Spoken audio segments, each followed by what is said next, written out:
دیکھیے لوگ نمازیں پڑھتے ہیں، داڑھی رکھی ہوئی، روزہ بھی رکھتے ہیں، ٹھیک ہے، لیکن جب شادی آتی ہے بچے کی یا کسی کی، تو اس گھر کی ساری بہو بیٹیاں بن ٹھن کے لوگوں کے سامنے چلی جاتی ہیں، اسی میں نامحرم گھسے ہوتے ہیں، اسی میں رشتہ دار گھسے ہوتے ہیں۔ کبھی کسی نے پتہ کیا نماز پڑھنے کی اتنی فکر ہے؟ یہ فکر نہیں ہے کہ مولا سے یہ بھی پوچھ لیں کہ بیٹیوں کو کس کے سامنے بھیجنا ہے۔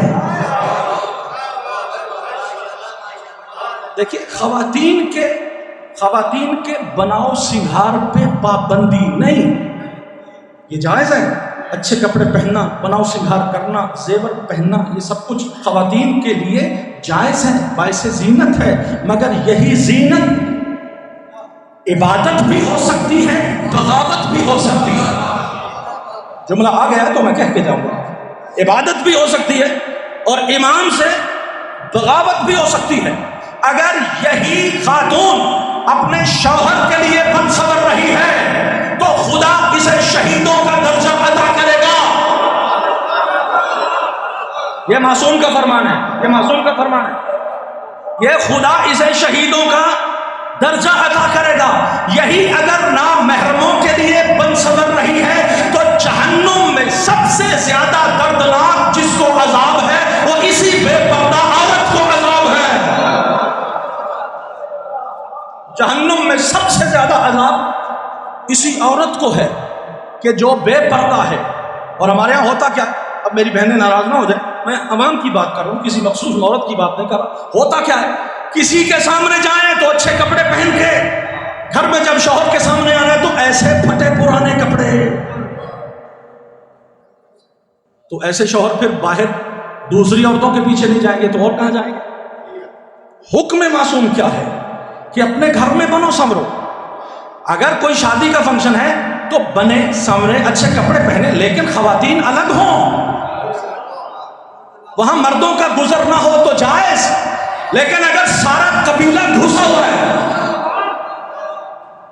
جو کبھی ہمارے گھر میں نہیں آیا وہ بھی گھسا ہوا، اور ہم ساری زندگی اپنی بیٹی کو پردہ کروا کے شادی میں بنا سنوار کے اس کو سب محرموں کے سامنے پیش کر دیں گے، ایسا ہوتا ہے یا نہیں ہوتا؟ کس امام کے حکم کے مطابق؟ کیا یہ پوچھا جائے گا ہم سے یا نہیں؟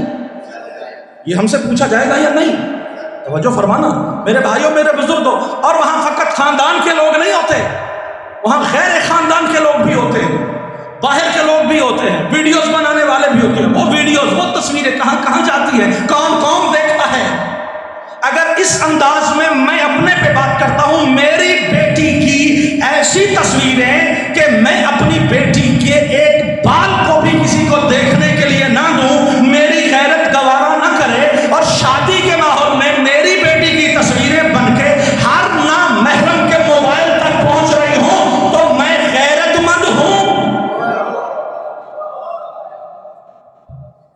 یہ جی فلاں صاحب کے موبائل میں چلے گی، فلاں بہن کے، اور جو بہنوں کے موبائل میں جاتی ہیں وہ اپنے شوہروں کو دکھا رہی ہیں، اپنے بھائیوں کو دکھا رہی ہیں، اپنے عزیزوں کو دکھا رہی ہیں۔ کیا وہ جو میری بہنوں کے موبائلوں میں تصویریں ایک دوسری بچیوں کی جاتی ہیں، کیا وہ فقط ان کی ذات تک رہتی ہیں یا ان کے شوہروں، بھائیوں، بچوں میں بھی دکھائی جاتی ہیں؟